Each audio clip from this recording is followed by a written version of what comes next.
Bueno, acá seguimos con este tema de la comunicación paraverbal. Habíamos visto los elementos del aparato fonador, esto de la voz humana, ¿no? Que requiere de la vibración de las cuerdas vocales para emitir sonidos, del flujo de aire que tienen que emitir los pulmones, que eso lo vimos cuando trabajamos la respiración costodiafragmática, y puntualmente el tema de los articuladores, entre los cuales tenemos el paladar, la lengua y los labios, ¿sí? Que hacen que a cada letra nosotros le damos un movimiento, ¿no? Articulan y filtran el aire según la letra que pronunciamos.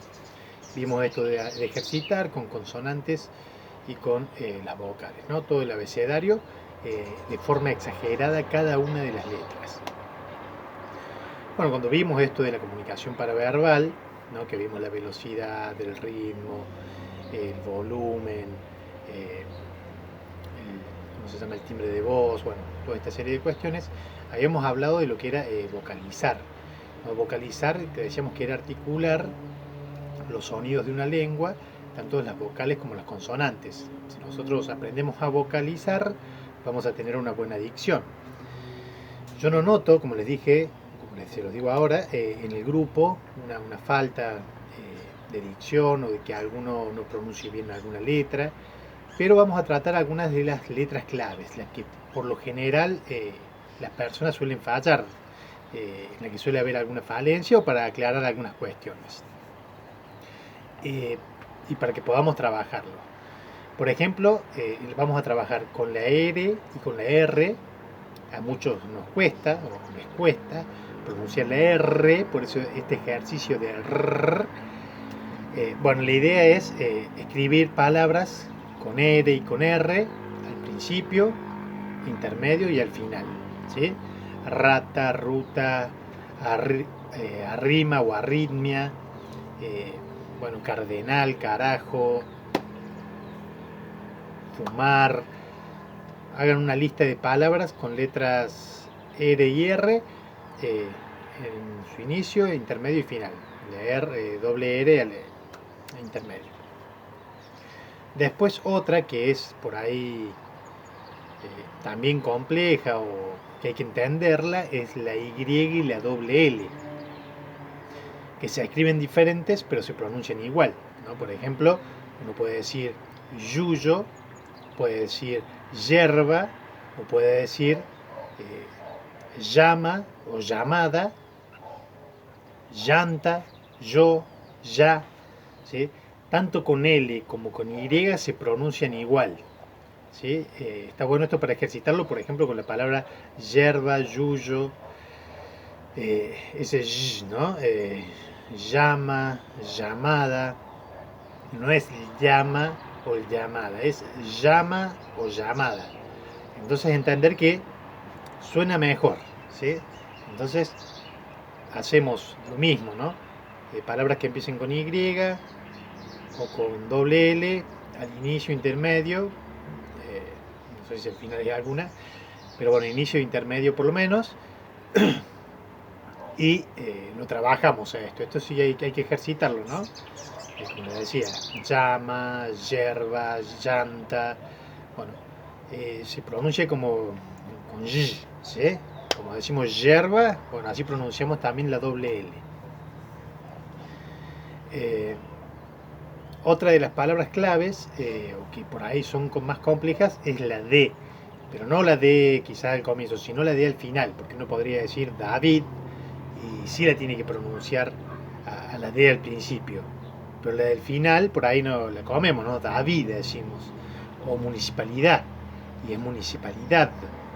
O por ahí esa D no se escucha muy bien. Bueno, es tomarse el trabajo de que esa última D se escuche bien, ¿no? David, municipalidad, ciudad, es remarcarla bien. Entonces, también escribir palabras que tengan la D al final y ejercitar. Y otra que también puede ser complicada es la X, ¿no? Xilofón, excelente, exagerado, matrix, clímax. Bueno, palabras con X, ¿no? Al inicio, intermedio, final, donde encontremos por lo menos 10 palabras de cada uno, de cada una de estas letras. Entonces habíamos visto la R y la doble R, que las trabajábamos juntas. Después trabajamos juntas la Y y la doble L. Después vimos la D final. Y por último la X. Esto suelen ser las letras más complejas, o donde suele haber una dificultad. Entonces, que podamos trabajar estas letras me parece importante. De todos modos, como dije antes, todo el abecedario, ejercitarlo de forma exagerada, no abriendo bien la boca, hacer estos trabajos previos de respiración, de mover la lengua, de abrir la boca,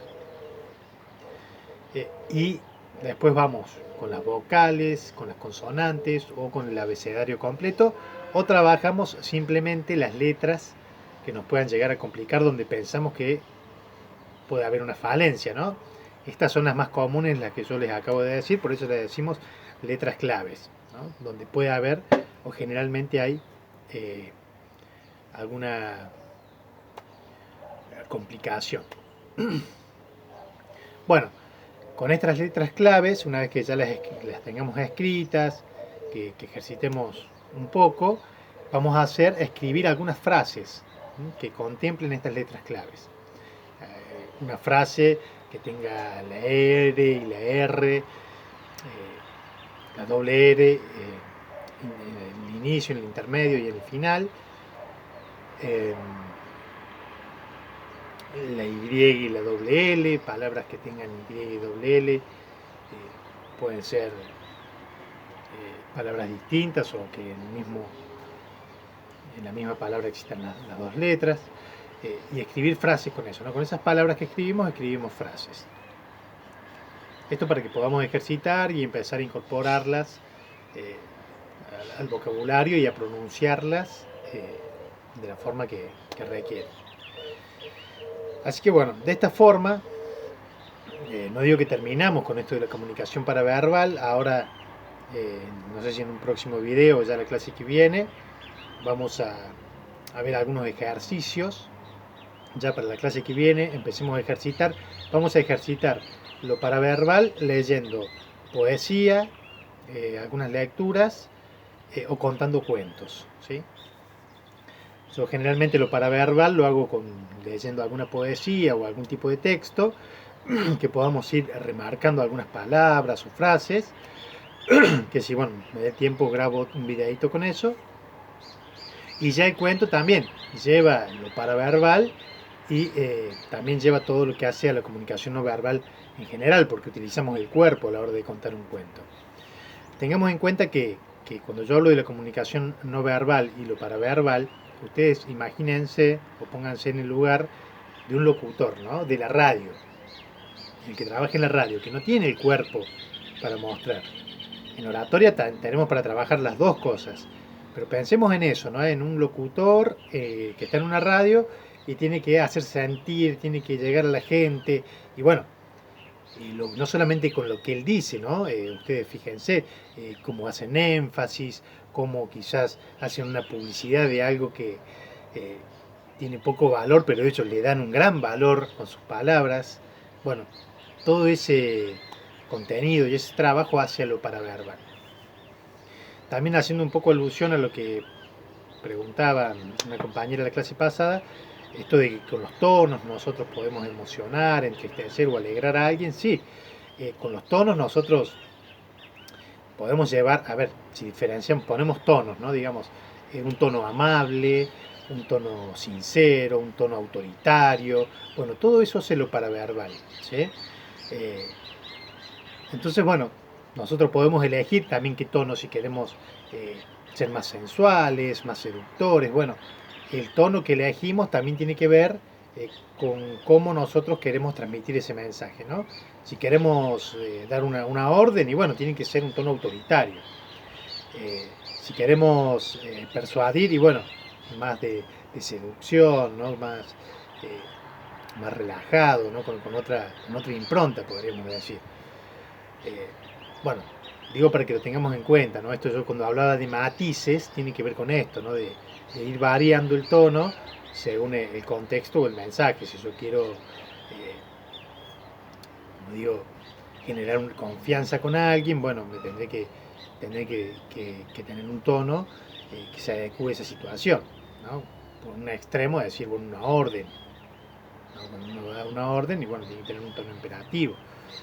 Si uno quiere, no sé, hacer acongojar a alguien o hacer reflexionar a alguien o hacer sentir mal a alguien en el peor de los casos, bueno, el tono tendría que ser acorde a esa situación.